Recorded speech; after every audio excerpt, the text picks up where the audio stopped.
আজকের recipe onion পরোটা। পরোটাটা regular পরোটা থেকে একটু মোটা থাকে আর খেতেও লাগে দারুণ। যারা এরকম ঝাল টাইপের পরোটা খেতে পছন্দ করেন, আজকের পরোটার রেসিপিও ভালো লাগবে। পরোটাটা অনেক বেশি ফুলকো হয়, চাইলে চট করেই বানিয়ে নিতে পারেন এই অনিয়ন পরোটা। রেসিপি ভালো লাগলে চ্যানেল সাবস্ক্রাইব করবেন আর আমাদের পেজ ফলো করতে পারেন। পরোটা বানানোর জন্য 1.5 কাপ ময়দা নিয়ে নিচ্ছি একটা বাটিতে। হাফ চা চামচ নিচ্ছি লবণ, 2 টেবিল চামচ দিয়ে দিচ্ছি রান্নার রেগুলার তেল। এখন ময়দার সাথে তেলটা ভালো করে মিশিয়ে নিচ্ছি। তেল মেশানোর কাজটা একটু সময় নিয়ে করবেন, তাহলে পরোটাটা ভালো হবে। তেলটা যখন ময়দার সাথে ভালো করে মিশে গেছে, এখানে কুসুম গরম পানি দিয়ে একটা সফট ডো তৈরি করছি। ময়দার ডো সবসময় আমি কুসুম গরম পানি দিয়েই বানাই, তাহলে অনেকটা সময় ধরে ময়দাটা রেস্টে দিতে হয় না, সাথে সাথেই সফট হয়ে যায়। আমার এখানে ময়দার ডোটা সফট হয়ে গেছে। তারপর এখানে নিয়েছি 2টার মতো পেঁয়াজ কুচি, একটু বড় সাইজের, পরিমাণ মতো ধনেপাতা কুচি আর কাঁচামরিচ কুচি। হাফ চা চামচ মরিচের গুঁড়া দিচ্ছি, এটা অপশনাল, কেউ চাইলে স্কিপ করতে পারেন। আর যারা ঝাল খেতে পছন্দ করেন তারা চাইলে দিয়ে দিবেন।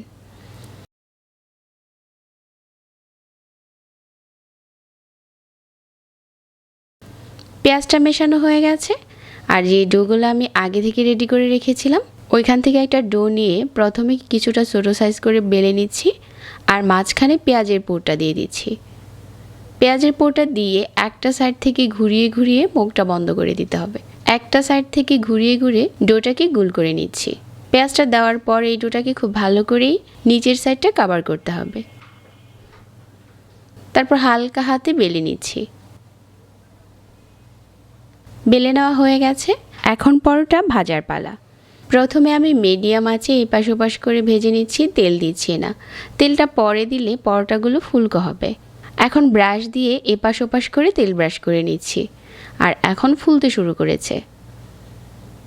এই মোটা পরোটাগুলো ভাজার এটা হচ্ছে একটা টিপস।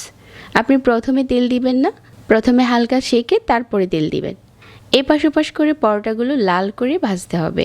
পরোটাটা যেহেতু মোটা, একটু সময় নিয়েই ভাজবেন। একইভাবে আমার সবগুলো পরোটা ভাজা হয়ে গেছে। এই পরোটা খেতে কোনো কিছুই লাগবে না, একটু সসের সাথেও পরিবেশন করতে পারেন। আর যাদের কাছে জাল খাবার ভালো লাগে, আজকের পরোটার রেসিপিও ভালো লাগবে। সবাইকে আবারও ধন্যবাদ জানাচ্ছি, আর আজকে এখানেই বিদায় নিচ্ছি। আল্লাহ হাফিজ।